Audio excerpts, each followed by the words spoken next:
Okay, Is that that's pretty it? good. That's All right. it. That's it. It's for the sound engineering, so they can have a baseline and know just how everybody should sound. Okay. Smart stuff.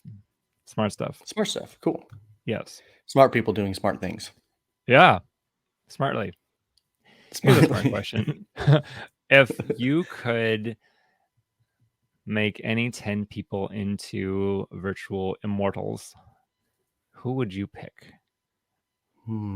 Good question.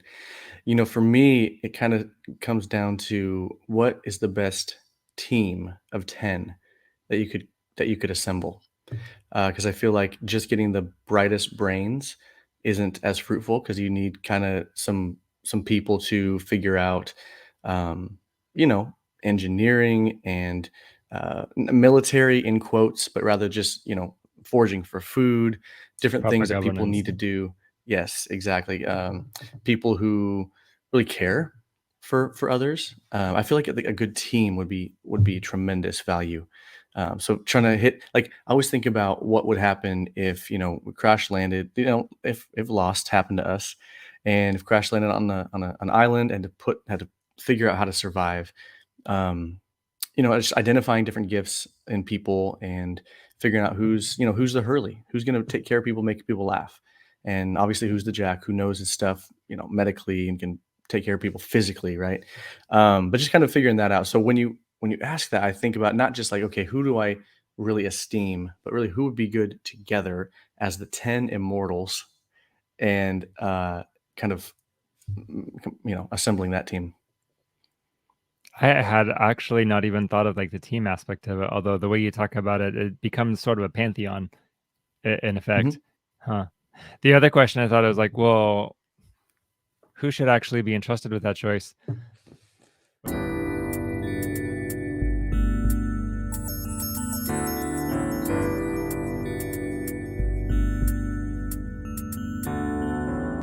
Welcome to the Word and Journey podcast. Conversations with friends about stories that shape us and make us think, and some stories that are just for fun. We're busy people reading books in realistic increments. Follow along in the book and join in the conversation, or just sit back and enjoy. Our aim is to unpack the story and offer you things to ponder. Either way, thanks for being here. Everyone, welcome to the Word and Journey podcast, late night edition with Reese and Justin, Moses and Nix. We are talking again about stories that shape us and make us think and keep us up all night with scary dreams. Not that scary. Just Nah, this book isn't super scary dreams. Not too much. But not this anymore. is not anymore because the dreaming vampire died. Thankfully.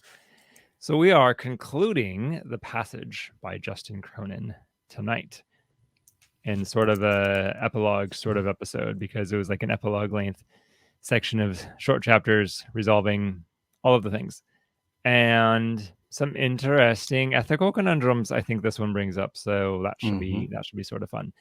But anyway, my spontaneous narration. Sorry, my computer's giving me notifications that are irrelevant to the moment, and I'm Xing them Oh, out because no, no I'm worries. going to be fully present with my audience here and with my friend. So this is a chat. This is the very end. So there are spoilers. So if you haven't read the book, stop, go read the book, listen to our other episodes. And I think we left off. It seemed like Theo and Masami and poor baby Caleb were about to be vanquished by some vampire, and it seemed like Peter was about to slay Alicia, who had been infected by virals, etc. And there was ensuing drama. However, it seems like neither of those things happened. Theo survived with a broken leg. Peter did not kill Alicia because it turns out she was actually fully conscious and cognizant and a viable sort of human being, not a human being. They're calling her the new thing because she has viral like skills, but she isn't a viral, and she's She's like kind of halfway turned. sort of. She's more like Amy than the 12 or the 0, but also I think she's like the most like herself out of she's the most like her former self out of any of them. Mhm. and she can do some cool superpowery things. She has the orange eyes, but she's still very much Alicia, and her hair grew back, and that was nice. So there's a lot of goodbyes here. Um, the crew that was up on the mountain, they take all of Sister Lacey's files and they trek back and they find Theo and Masami again. They're afraid that they might be dead, but they're alive. And then they spend the winter there at the cabin, all reconciling, being happy together. And then they decide they're going to go back to the colony, and they split up at that point. So who is it? It's Hollis and Sarah and Theo and Masami and Caleb. They go ahead in the Hummer, and then Little Caleb. little Caleb, yes, little Caleb, and then Peter and Alicia and Amy and Greer and Michael the Circuit. They all go on foot, so they take a lot longer. But by the time Peter's crew gets back to the colony months later, everybody's gone, and there's only 2 bodies, and so there's a big mystery there. And Peter makes a declaration of war against the Barrels. Meanwhile, we flash over to where our other group was, and we learn this at the very end through Sarah's journal. They run into the expeditionary crew again at another place, and they're taken in. They're all friendly there, and then it comes out Sarah This is at Roswell. This is at Roswell. They've been told to avoid Albuquerque, but Roswell's okay. So, and Sarah's pregnant. She's excited. She hasn't told anybody. She has this brief moment of hope. And then literally the next line is she's writing about, oh, I hear shots outside. I'm going to go check it out. And then that's the end of the entry and the end of the book. And then there's a brief reference to the Roswell massacre at which the book was discovered. So we can infer that something bloody happened there. Although, here's me getting persnickety with the story and the author. It seems like nobody stays dead. And in a sense, that sort of ruins it for me because it sort of takes the stakes out of things. Like we thought we've thought Theo is dead several times. We thought Alicia was dead at one point. And okay, so Caleb's actually dead. Then that was that, and that felt good. That felt like a really good resolution to be like, okay, the boy actually died. He's in the ground. He's not coming back. There's something clear there. But in this section, like probably none of our friends actually died. Well, maybe one of them because we can lose one of them. But I'm guessing that he's gonna write it in a way that like everybody comes back or something because people just don't stay dead. And in that sense, I don't know. I'm maybe getting ahead of myself. Like when you can't die anymore, it kind of changes the character, it changes the story, or it changes the nature of the suffering or the struggle a little bit. I don't know. It almost feels like it cheapens the struggle because it's like, I'm not gonna die. I'm gonna be fine. Whatevs. So I don't know. Anyway, that's my brief narration starting to verge on topical discussion. Did I miss any big details? There's a lot of little details for sure. I suppose a medium detail is the 2 bodies that were found in the colony are Mrs. Patel and was it Sanjay's wife and Auntie. They found Auntie's body outside her cabin or whatever, her home. So I mean, I don't know if that's a pertinent detail, but it was kind of neat the whole burying Auntie thing. That I was like that aspect of it. felt, yes. So yes, the one body was a suicide by hanging. But Auntie very much like Phyllis, she reposed in peace, sitting in her chair, looking at the sun. Hers felt like a really good completion to an arc, like a long life, well lived, well concluded at a ripe old age. Like her death felt really good, I thought, and just very much in the natural order of things. So I don't know if you want to dive into this right now, but I have to question your issue with the lack of deaths in these last few chapters, because if you remember in the first 3 episodes, dear listener, we talked about death a lot in those first 2-3 episodes because death was rampant, death was all over, and there's pretty much nothing but death. And it was hard, you said, to grab a hold of certain characters because you thought, oh, well, everyone's just going to die anyway. So, it's tough to it's almost inevitable, that these guys are going to die. So it's hard to really invest in these characters. Well, now we get people we are investing in, and you're having trouble that they're not dying. Yeah, I guess because in a sense, like, you got me there. I guess there's a way that maybe I'm running into like my own dysfunctions and things because I'm thinking, okay, so why wouldn't I invest in somebody who is just gonna die? I guess that reflects kind of a caution on my part, wanting to like not get hurt or not get disappointed, or maybe the dysfunction on my end there is like the cheapening of human life in a Mm. sense, which is not good. But then also like cheapening death in a sense. But well, I'm gonna have to, I could have perhaps put a little bit more thought into this. It feels so. I don't know, resurrection or escaping or coming back from the dead.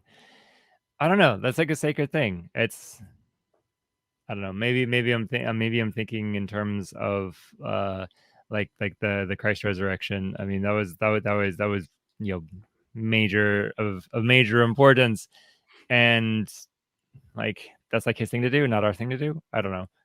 Um, What's interesting to me is that I believe the maybe it's the format, or maybe it's the method that Mr. Cronin has chosen to employ to take the readers to the brink of assuming that a character is dying or has died, and maybe then yeah. reversing course, because Theo was taken and we thought that was that. But at that time, we didn't know that one of the things that they did was they took particular people and didn't take them up or turn them, but rather Mhm. use them later as a human sacrifice. So, So maybe that's what I'm feeling. I think I'm feeling a little bit messed with, mm, or like right, because it's not specifically nobody dies or everybody comes back from the dead. It's the way that he writes it as, well, it looks like they're dying. Oh, wait, they're not. Oh, it looks like they're dying. Oh, wait, they're not. And after a while, it's just kind of irritating, but also there's a way where like I don't really trust the danger anymore. Like I don't trust the danger to really be dangerous because he's just gonna not kill them in some way, or they're just gonna not die after all. Which creates a different yeah, which kind of makes me like not so invested because it's like, what's the worst that could happen? Which is a little bit different than actually maybe significantly different than Lost, to which we're just having a lot of fun comparing the show to Lost semi arbitrarily, but not really. Where right from season one, so you know, um, they kill off Boone right in the season one, and spoiler he's alert for Lost, by the way. oh, sorry. Sorry, Losties. I've spoiled the season one. Anyway, but that becomes a theme where nobody's safe. Like it's a show that kills off the main characters really readily. Sometimes two at a time. Um and in that sense, death becomes really real and really present, and that makes the struggles feel a lot more heightened, and it makes like the life feel a lot more precious. Granted, cinematographically, never mind. uh, Cinematographically. that one, thank you. Words, late at night words. So they do flashbacks, which I don't know, in my head that feels like a little bit different because it's not actually a resurrection; it's just like a memory. Anyway, um, but there, yeah. When watching Lost, like I felt a lot more connected to the characters. I think because I was a little bit more invested, because I knew like every episode could be the last with them, because who knows when the smoke monster is going to come out and grab them and everything. Mhm. But here, when a viral grabs somebody and takes somebody up, at this point, I'm like, yeah, they'll come back in a few chapters, maybe with a broken leg, maybe with new eyes or something. But yeah, so That's yeah, funny because or the thing with that though is like you talk about this ensemble cast of Lost, and you have really about shoot 12 to 15 like pretty main characters, you know. And if you look at who remains, I mean, liken Boone to Caleb, right? Because Caleb was killed in the passage, and he was actually part of a smaller crew of 8 rather than 12 to 15. So if we're talking about ratio of killing main cast members or characters, then the passage actually does even better in front of ratio. But I think it's just getting to that point where Theo was taken. We thought he was dead. So did Peter and everyone else. Sarah was taken, and nobody knew where she went. All of a sudden, she's back because they needed to, you know, dupe them in some way. Alicia, Peter almost killed her, and we thought that was the end of it. Now, I will say that the chapter ended very abruptly with the knife coming down, not actually sinking into the flesh, not actually finding its resting place inside of her torso. Um, so there was that kind of caveat uh, literarily. So I'm just kind of going back and forth in Yeah, terms of it's really sneaky. Oh, and the yeah. other one, and Wolgast, he's back. So In a way, it's a very unique way that he's back. I wouldn't say if you notice the language, it seems almost ethereal. something, yeah, yeah. I mean, you get this. Yeah, he's changed in some way, and it's not readily apparent. Although you guess he's ethereal, maybe he's some sort of a viral or something happened to him. Obviously, he's lived 100 years, so something's different. Kind of similar to Sister Lacey, like something there. I mean, she was a surprise, and and again, all of these are like they're all plausible, so they all work in that sense. I think though it's just the sense of you know in Wolgast back in section 1 or 2, Wolgast's death chapter, that was really beautiful and really poignant. And then there was a lot of build up to this moment where he's just like investing in self-sacrifice, and he loves this girl, and his world is collapsing, but he's at peace finally because he's like invested in this one person. And it kind of feels like that would be a really good, solid ending, really good, solid, honorable death. But having that say like, oh no, just kidding, he's not actually dead. Like all of his suffering was for nothing, wasn't for nothing. It's not really clear. And so I don't know. I feel like it's a fun twist mechanism. And granted, he was a lovable character. So, you know, I mean, I will enjoy reading more about him, but it kind of feels like it would have been a stronger it feels like it would be a stronger writing choice to say, here's a character's good death, and that death gets to stand, and we don't have to mess with it. We can just kind of savor the tragedy of that moment. And I don't know. For me, okay, and maybe I'm just talking writers' preferences, but for me, I think that would be my preference: is when a character's dead, they're dead. Maybe we'll have a flashback, but that's technically different. Yeah, no, it is different. My take on the Walgas thing is we there's so many questions that pop up because of his appearance that I'm almost not ready to say he's back. Like it doesn't seem to be a full-fledged like vision from Amy. It does seem to be he's there in some form or another, but I wouldn't say that his current form, whatever that is, um, cheapens his story or his death because he died in some way. Like it doesn't show us his actual death or what happened when he died, but it does, we know that his life came to a close in some way or another. But we also know that he was deeply and intimately connected to like heart to heart connection to Amy.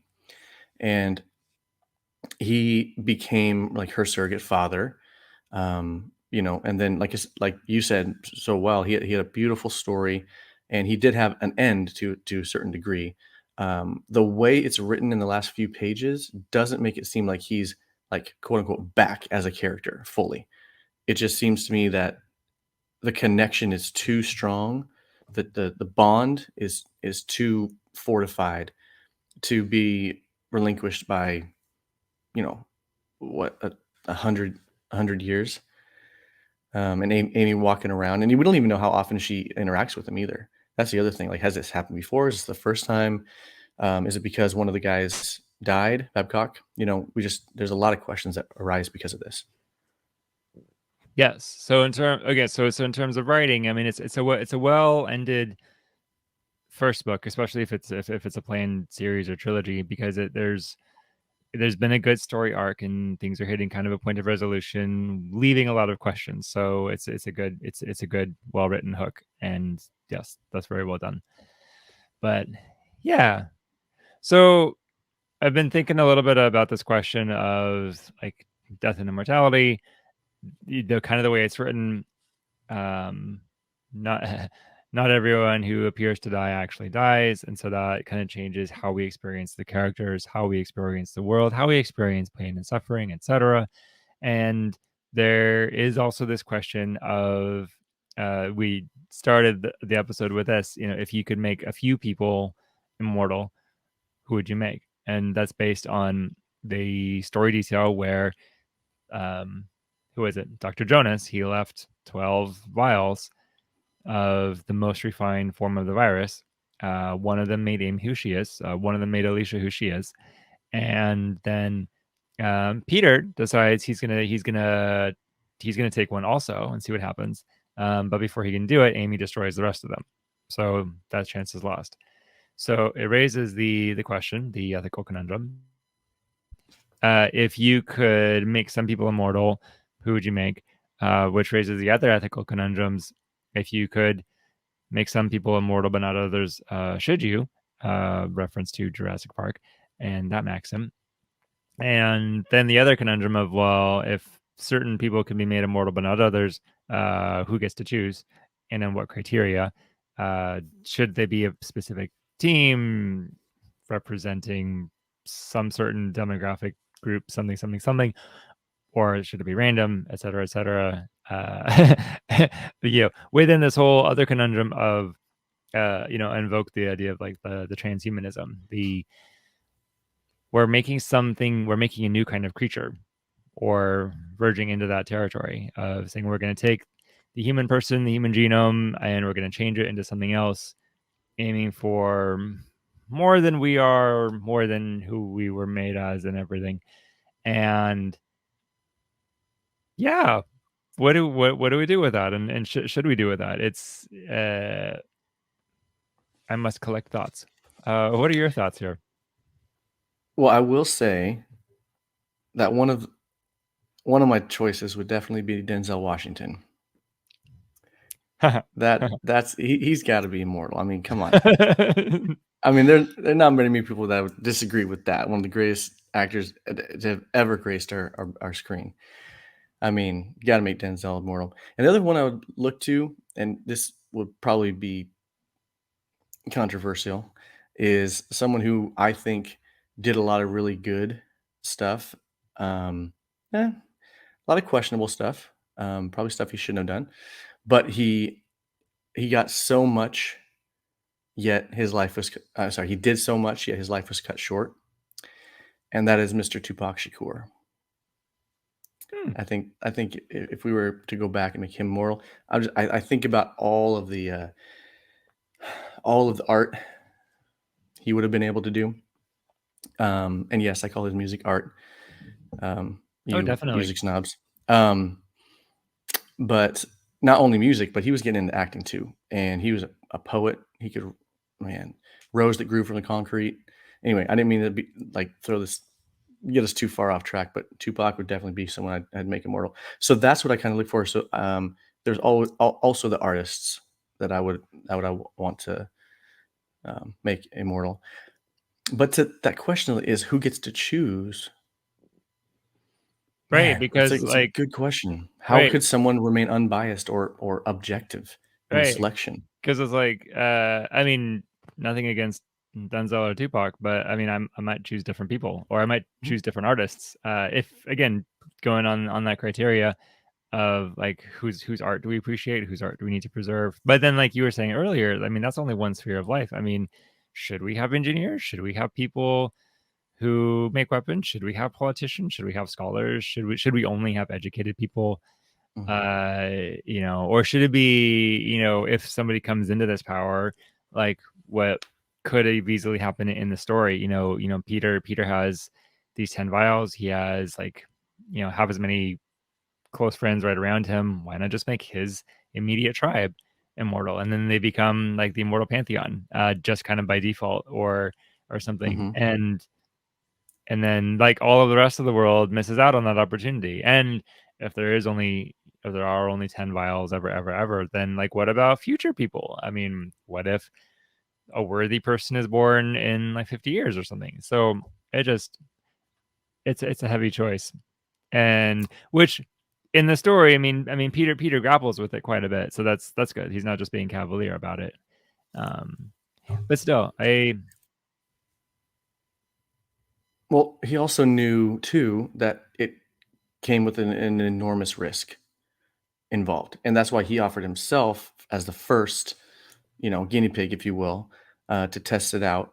And I think that kind of has to play into it too. Like a little Amy bit. didn't Amy Yeah. didn't let them see what would actually happen. Right. You know. I mean, that plays into like the specific story world. Yeah, there's risk to it. They might die. It might not work. But it but I mean, for the sake of just like an ethical question, like I mean, let's Mm, assume that like the risk was super minimal or not really there, or yeah. I don't know, but the concept is like you get to pick 10 people to live 1,000 years, potentially including yourself, and like would you do that? And I'm kind of, I don't know.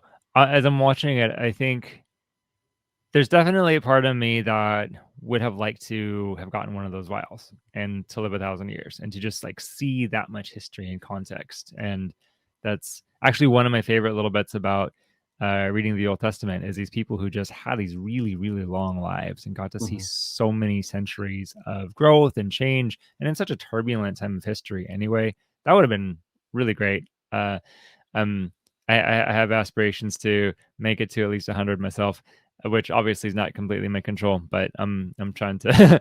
I'm hoping, just to see like what's gonna happen. Like the same way that we might say like I want to binge watch a show and like multiple seasons of a show or read multiple books in a series. Like I would love to live 1,000 years and see how things change and what happens next. So there is definitely a part of me that felt sad, really sad for Peter and for a few others who didn't get that chance. But I think though, again, just grappling with kind of the implications of it, I'm gonna lean in favor of yeah, Amy did a good thing in taking away that chance. And it's again just kind of minding like all of the ethical quagmire we just elucidated here. Because I mean honestly, who has the right, which granted in a world where there might only be like a dozen other people alive anyway. I mean, that a little bit different setting there, but what am I thinking? It kind of well, I mean, to be really like theologically specific about it. I mean, this was part of why, um, we think back to the fall in the Garden of Eden and like the Tree of Life and everything, and there's I mean within some of the Orthodox writers there is some speculation that um you know Adam and Eve in a pre-fall state, in a pre without without the taint of sin, without the disease of sin, were not subject to death. Death was not an enemy at that point, had not been invited in, and they could have potentially continued in their process of coming into the fullness of the image of God and achieve that like within the course of natural life. And of course all of that didn't happen. Uh, and so then there's this idea that death becomes a mercy because we are in a fallen state, and we are subject to the passions, and we are subject to aging and everything. And so to live forever in our current state in an unrefined, unsanctified state would not be a good thing. And so death becomes a way of keeping us from attaining things that we're not really ready for. I might be kind of misrepresenting that because it's late at night and I'm thinking of this off the cuff a little bit. But yeah, but there is a sense too. I mean, especially I'm thinking here's the story world. Let's say let's say Peter gets to pick 10 people to become like kind of virtually immortals, but outside of any sort of structure or tradition or sanctifying process, or outside of any means of ensuring that they become better as they live longer, it becomes kind of a dangerous thing. Like, I mean, Amy is this sweet person. I mean, she's, I guess, going to live 1,000 years. We hope she's going to remain this like sweet angelic figure, but who knows? I mean, she could become a witch or something, and this really terrible tyrant, or or Alicia. And it looks like she's set up to have the capacity to live that long too. Uh, I'm not sure I feel really comfortable with that. I mean, much as she's a fun character, she's also kind of violent and kind of temperamental. And is she a good choice? Is she someone we want around on the world for that long? I don't know. So I guess that's what I'm thinking, is that you get these people, and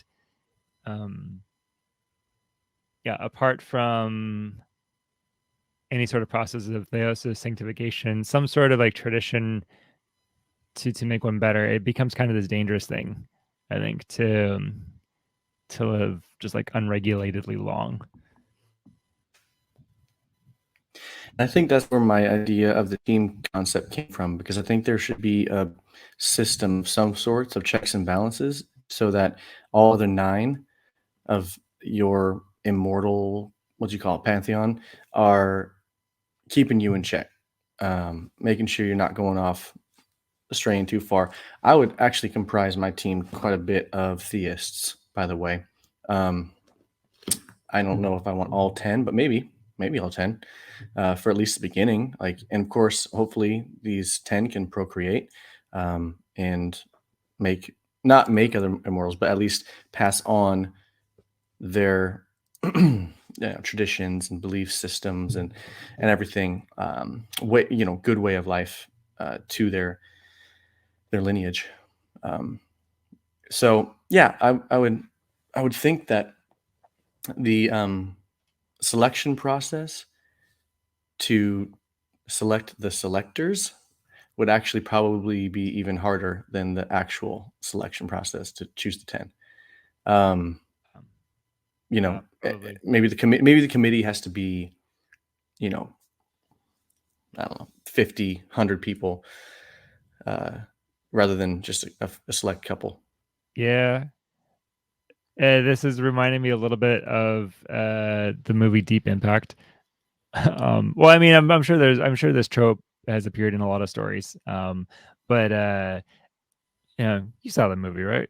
I probably haven't seen that since like freshman year of high school. Okay, yeah, it's a long time ago. That was a long time ago. I enjoyed the movie. I think I was crushing on Elijah Wood a little bit at the time, but there's this whole I didn't even idea. remember he was in it. Well, maybe we should watch that movie again. Anyway, for the young listener, so it's this movie where there's a large comet that's supposed to hit the Earth and send in this dust cloud that's going to like cause most of the planet to go extinct. And so they have the means to, well, they're going to try to destroy the comet, and that's one plot. But they have this huge underground cave where I think they can save like 50,000 people out of like all of the people on the Earth. And so a lot of the story becomes the planet's population grappling with, like, they go on kind of like a lottery basis. There's a couple people that get pre-selected, and then it's this lottery of like, hey, we're just gonna by random chance pick some people, and then it's everybody grappling with what's gonna happen, like who gets in, who's considered worthy to survive, and the powers that be, they leave most of it to chance. So yeah, it's this interesting thing. Who gets to choose? I mean, it was like cleaner in a way, like Battlestar Galactica. I mean, again, they had the kind of a similar thing where like most of the planet goes, most of the human race is wiped out except for about 50,000 or so. But nobody gets to choose that. It just purely by fate and by chance, and the writers of the show that decide, well, it's going to be Starbuck and Apollo and friends, and then they go from there. That's another fantastic series. Look at us. Battlestar, Deep Impact, Lost.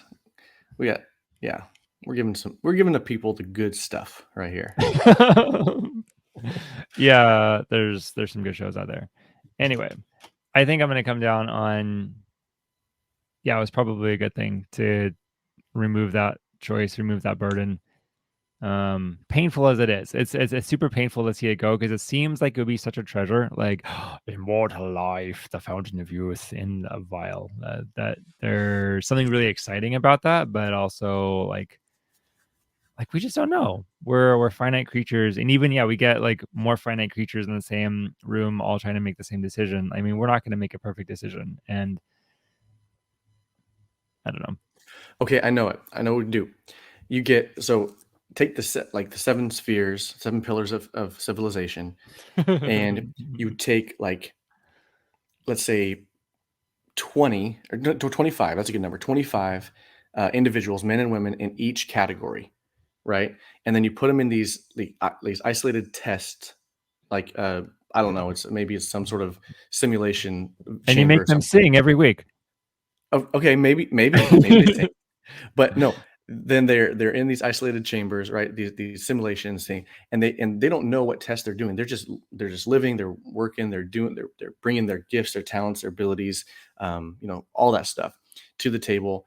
And then the selection process is basically who the top 5 who outshines the other 20 out of those 5 in each sector, right? So then that's 35 remaining. Then you do a randomized selection from there. So you have your top 35 based on the whatever 7 times 25 is. I think it's 175. And that's already limited, right? And then you go down to you need to get 10 out of that 35. That's just randomized selection, lottery. Mm-hmm. I'm trying to filter. I'm trying to do the late night maneuver of like over spiritualizing this because that's what we do. And thinking about this from a more spiritual lens, because to leave it completely up to chance is, leaving it up to the fates, and there's a particular philosophical bent to that, of like there is no purpose, there's no guiding force, like whatever. There could be that, or there could be the sense of, well, they're entrusting things to the fates, where there's maybe some sense of something guiding us, but it's super impersonal. Or there could be more of the like survival of the fittest sort of mentality, where either by self-selection or somebody else selecting, we as a species determine what we consider to be fit, which means we're automatically determining other people to be unfit, which gets dicey really fast.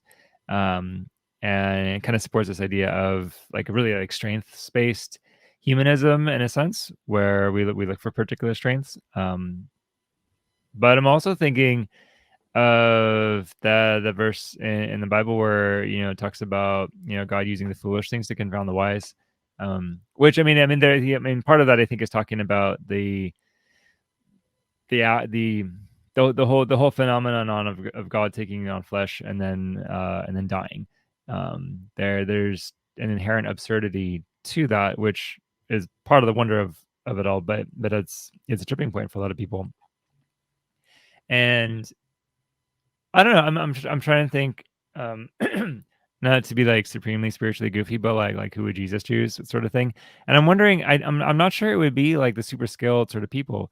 Well, in a sense, watching Jesus choose the 12 disciples. Who does he pick? He picks like fishermen and tax collectors and people that like don't shine out at all. Like they don't have remarkable skills, they don't have remarkable character, and like the whole point of that is he makes them into saints.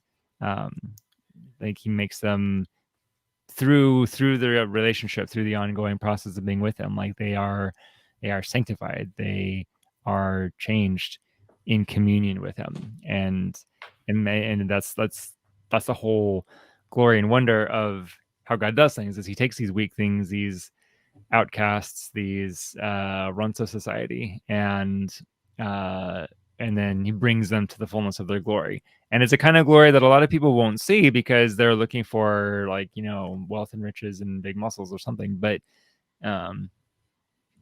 But yeah, But that's funny because you brought up the apostles and I was too, but now for a different reason. okay. Because in the book of Acts in chapter 1, they they had to replace Judas, who hanged himself after he betrayed Jesus.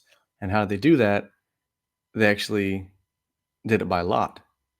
They did it by pretty much rolling dice.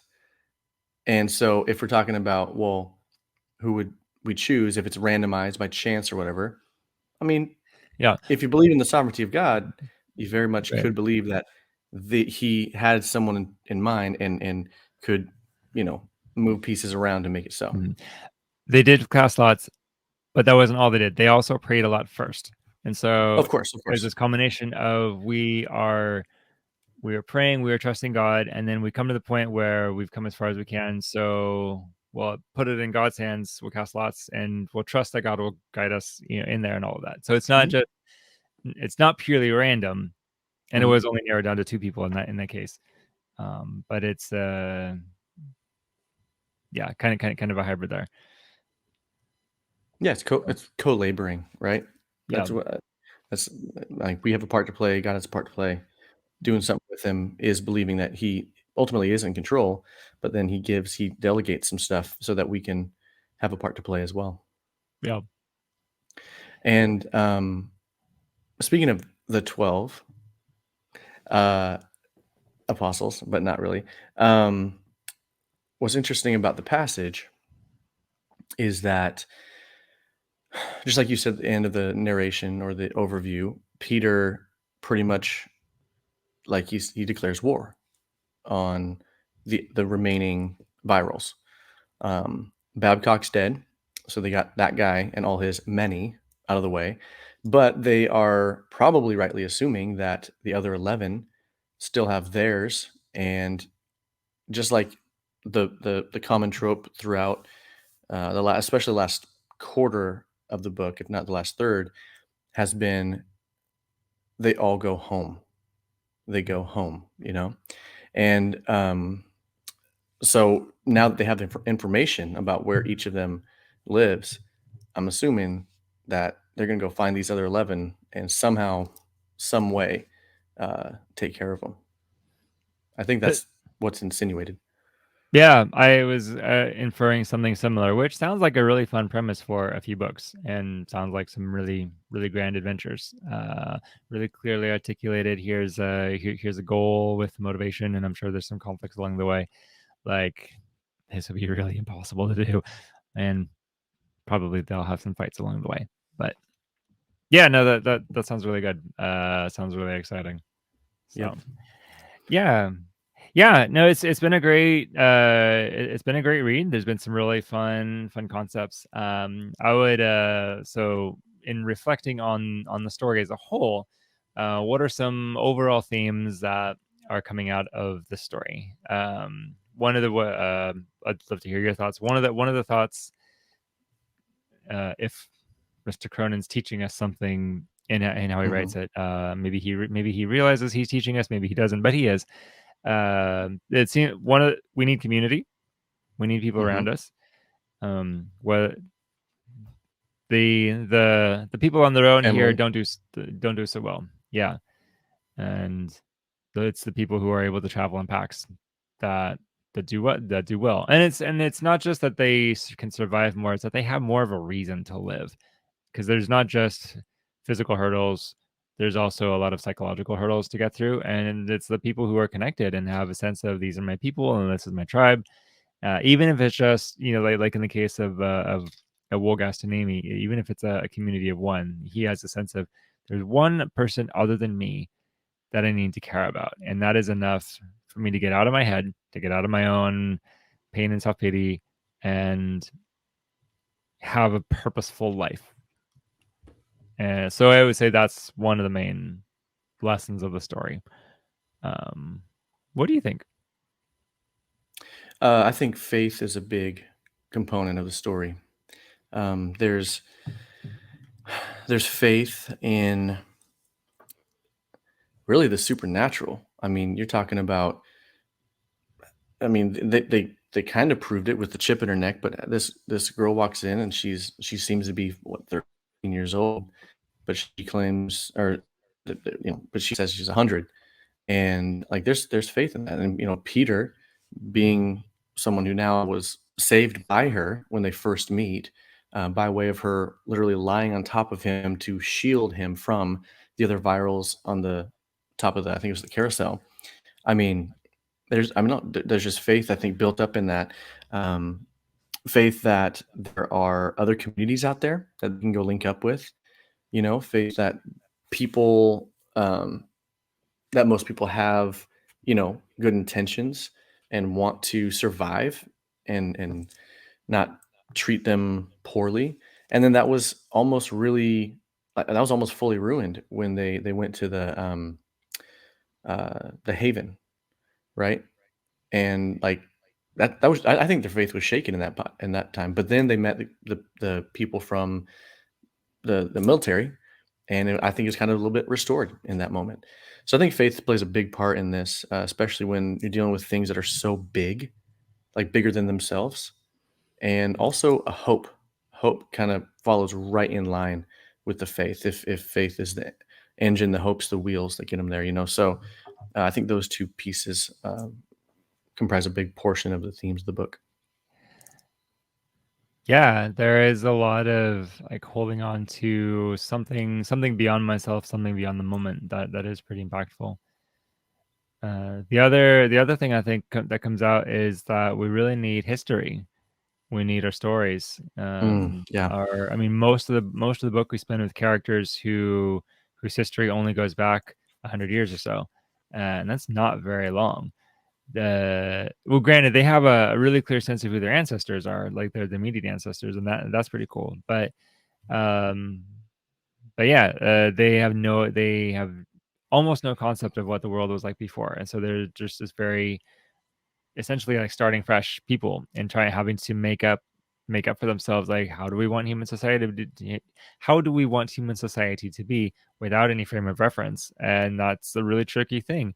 And I think there's both a dual lesson of we need history, and also we do have history, and our history impacts us. And this, I think, was drawn out really beautifully in the Babcock character, and his trauma, and the burdens that he inherited from his mother and from his lineage, from like all of the 12 virals. They're these severely traumatized, broken people, broken by their lives and their histories, who are now thrust into like immortality to then like destroy the world. But also like the Carter character as well. He's someone who, again, being impacted by the history that he has, it's a different sort of history, and so he's a different kind of person, and so he makes different kinds of choices, has a different kind of impact. And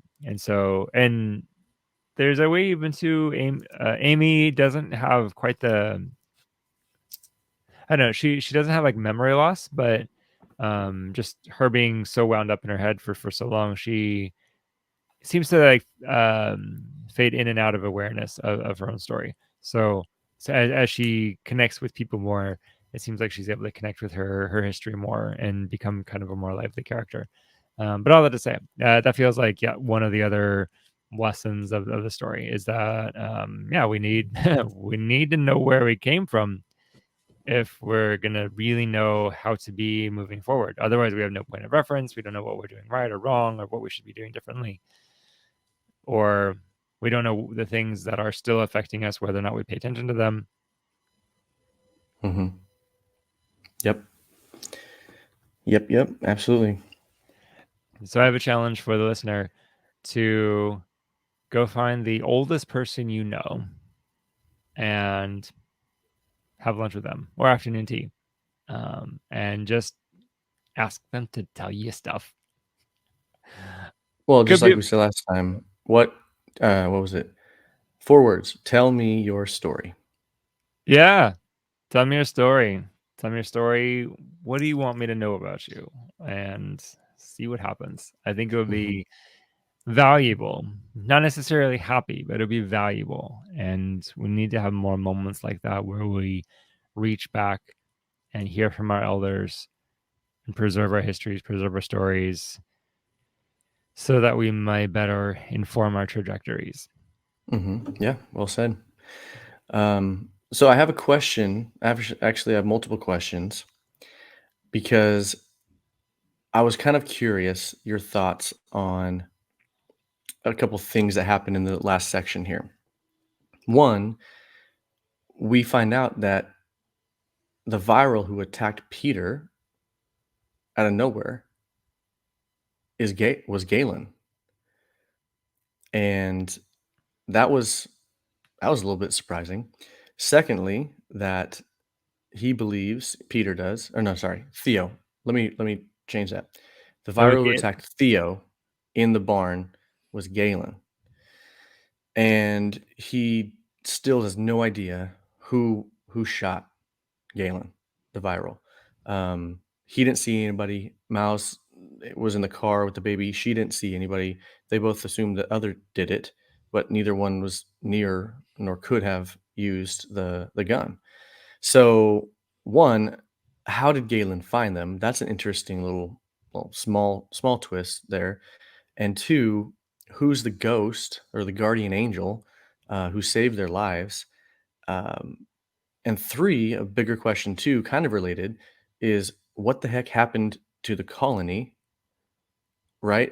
Where did they go? Did they all just you know get taken by the virals? Did they all kill each other? Did they all flee and find some other fort or fortress somewhere else? I mean, anyway, I just thought those three things were really interesting. Uh, what are your thoughts on those? Those are some really good cliffhanger questions.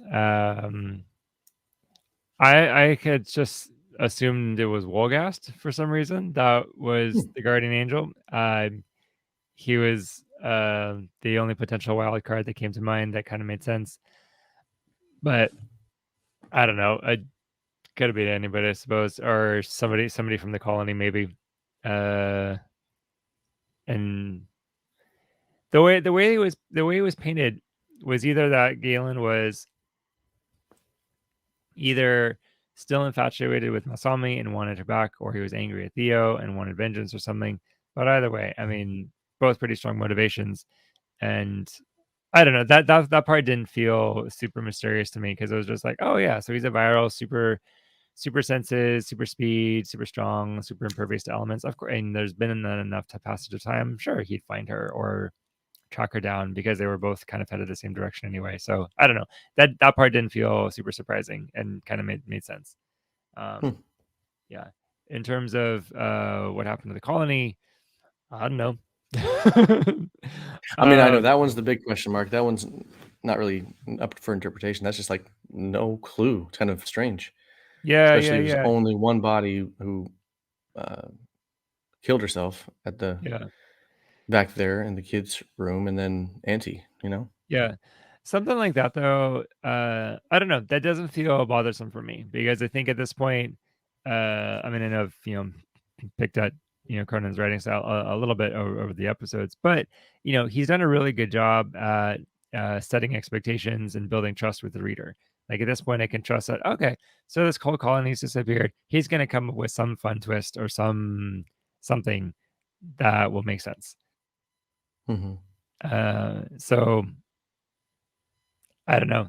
Yeah, no, I'm That not. I doesn't wasn't bother me. bothered by it. I was intrigued by it. I think there's a lot in there that could be really fascinating, especially since they had a little charge left. They could have done something at the power station, and I mean, but obviously when we left them last, chaos was erupting, and things were not looking good for the remaining people, especially with mob mentality growing and people getting thrown over the wall and like all sorts of Yeah, that crazy mob stuff is really sad. craziness. Really, yeah, it sucks. Yeah, It really sucks. yeah. So yeah, that's kind of just questions I had. Uh, I mean, some rhetorical, but some I was curious your thoughts on. But I was just wondering, like, what your take on the characters were. Character arcs. Who do you like? Who do you dislike? What kind of relationships are intriguing between the remaining people and all that stuff? There are some fun characters, yeah. I I like brother dynamics, so watching the conflicts between Peter and Theo, I think was really, really interesting for me, and, um, I feel like I can understand them both. I mean, I tend to like Peter a little bit more. I mean, he's kind of written to be likable in that way. Michael the Circuit's written to be kind of likable. Um, Sarah's a sweet kind of character. I think I had a hard time with Alicia. She just, had this kind of like abrasive feels to her. I mean, she's like fun and skilled and like does some cool things. I had a hard time with Masami, I think. Just she seemed very much like somebody who was just like very much like up in her own head and Mm. um not necessarily I don't know that I saw like the most like internal development character growth with her as much as she seems like she's someone who kind of just like follows her passions. Um Kind of without heed to the people around her. Except for Theo. So I don't know, like the whole I don't know the whole Theo Malsami story had this kind of like Romeo and Juliet sort of like we're kind of like obsessed and infatuated with each other to the point where we now cut ourselves off from community and like having affairs to do it and everything. Which again, I mean, no judgment, but it just seemed like the whole relationship had this like kind of like unhealthy obsessive flair to it. And so I don't know. So that was that. Running into like the last expeditionary or the expeditionary force that I mean they were a fun crew. um like the Greer and Voorhees duo, they were friendly and they're refreshing. I think I was like expecting something to go wrong with all of those encounters, but it was kind of Mm. nice that they didn't. The character of Auntie was really fun and whimsical, I thought. And trying to think. I was actually again. I really appreciate the Babcock character and how he was written. Mm. I mean, he's just this again in his fullness when he comes into the fullness of who he is. He's this monster. He's this really evil, angry monster, and he makes complete sense as to why he's like that, given what was revealed about him. And so, like his whole arc just fits really well, I think, and it makes a lot of sense. Um, I think I would like to hear more about the Carter character and Mhm. where he fits into all of this and where he could come out. I was glad to hear a little bit more about the Jonas character because he seemed pretty important. It was good to see a little bit more of Sister Lacey. She was just really cool and like the spiritual grounding point of everything. Um, Yeah, I think, and maybe you're noticing I haven't said much about Amy. Amy feels hard to connect with. Hmm. Uh, she's the concept of her is really cool, really intriguing, and I mean I think like as a storytelling device, she's really valuable in that way. But as a person, um, I don't. I have a hard time. It's easy to like her. It's hard to connect with her, I think. Mhm. What about uh, her involvement or her connection with the group? Maybe not your connection to her as a character, but what about her place within the context of the group of survivors in the travels? Like what about it? Well, I'm just saying, like, do you feel like she fits with them? Do you feel like her presence is beneficial and, um, you know? She does seem to have the effect she has a unifying effect on everyone, and maybe it is because she brings so much age and perspective, and she brings a specialness to her. She does seem to have some sort of a healing role in the world, and, that seems like something that good people would naturally be drawn to, and so there's something, yeah, interesting, compelling about her. The way she's written in the story, it is cool to see her in this role of bringing people together, giving people purpose, kind of infusing life into the people and community around her, if not specifically physically, psychologically, existentially, which Mhm. is an important thing. So I guess I know in a sense functions as like the prophet of this age in a way, Mhm. which is a fun role to take. Yeah, and she obviously touches everybody in unique ways in the group, but I feel like to me, I feel like her presence is most deeply felt in Peter, in in in his leadership, in his confidence, in his character arc.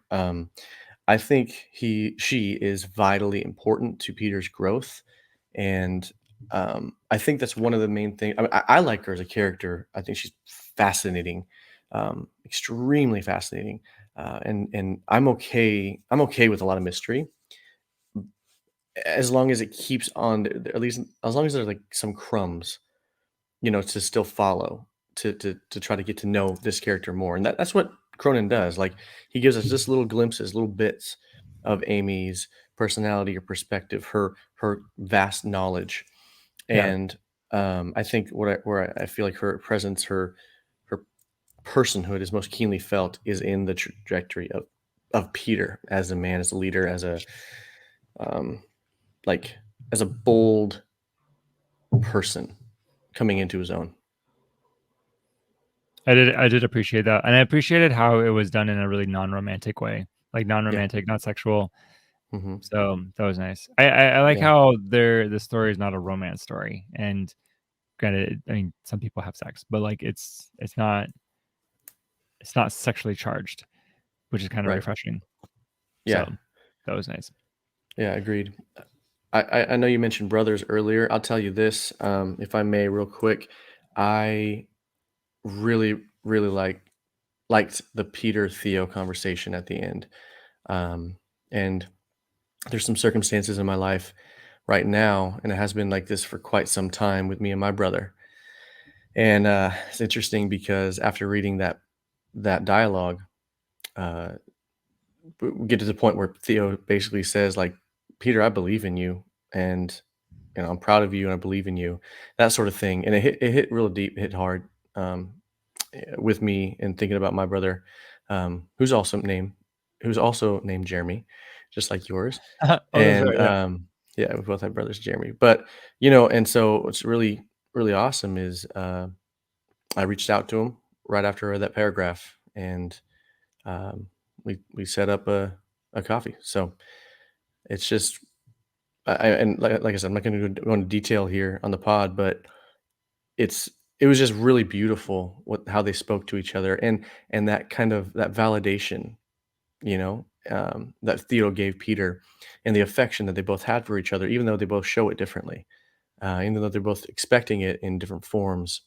or different measurements, they both gave that to each other, and I thought that was a really beautiful thing. So it like I said, it prompted me to you know explore the depth or the bond of my brothers and my connection. That's really exciting. And that we could maybe say that's one of the reasons why we read good stories or we should read stories is sometimes to just see how things could play out. Like we may not know, it may not come readily to mind, oh, I could reach out to someone. I could practice reconciliation. I could try stepping up and trying something different. But you see somebody do it, even a fictitious person, you see them modeling something, it becomes a little bit more possible for you to do. Which Mhm. then also means we should be careful of who we read and what we see modeled, because there's also characters that model really horrendous things also. Uh, but um, but yeah, I think we need to read good stories to see how people do things, or to see what could be possible, and to I don't know, we both we both should read, and also we need to be very careful what we read, because we give ourselves ideas, and some of those are going to be really good and life-giving and others not so much, and thus Mhm. we must be wise and maybe read in community.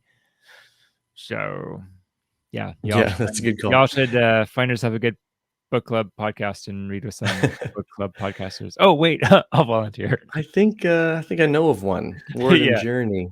Yeah, yeah. it was just awesome to because I saw some similarities between Peter and Theo and me and my brother. So, it's neat when you find those connections in literature and say, "Wow, you know what? I see myself in that person," or I see at least I hope I can be like that character or have that kind of relationship, or because yeah, they're not all idealistic, right? A lot of characters are very well written and grounded, even with their flaws, right? And so you can hope that, okay, all of my faults, all of my junk, um, yeah, there's some similarities in that, Mm. and I think reading good literature, watching good cinema shows, and all that stuff, could really, I don't know, enhance a life, I think.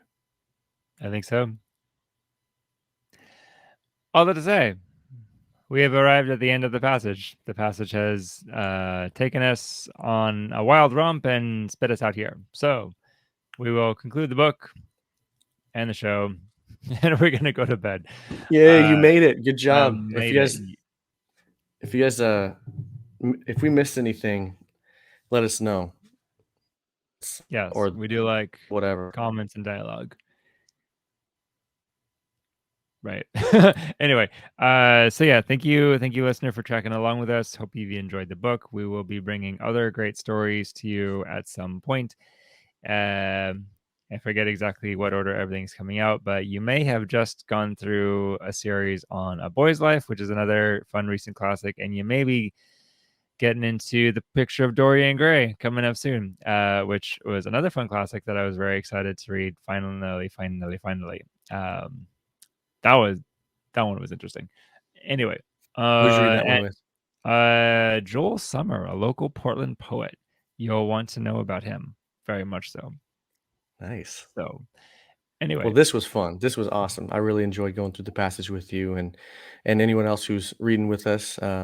I'd love to hear other thoughts. And like I told Reese at the beginning of the episodes, I really this is one of my favorite stories, and especially, I guess, buffeted by the second and the third in the trilogy. And so, if anybody wants to read the second and third with me, I'm all ears. I'm all eyes as we read. So let me know. all eyes. Okay, sounds good.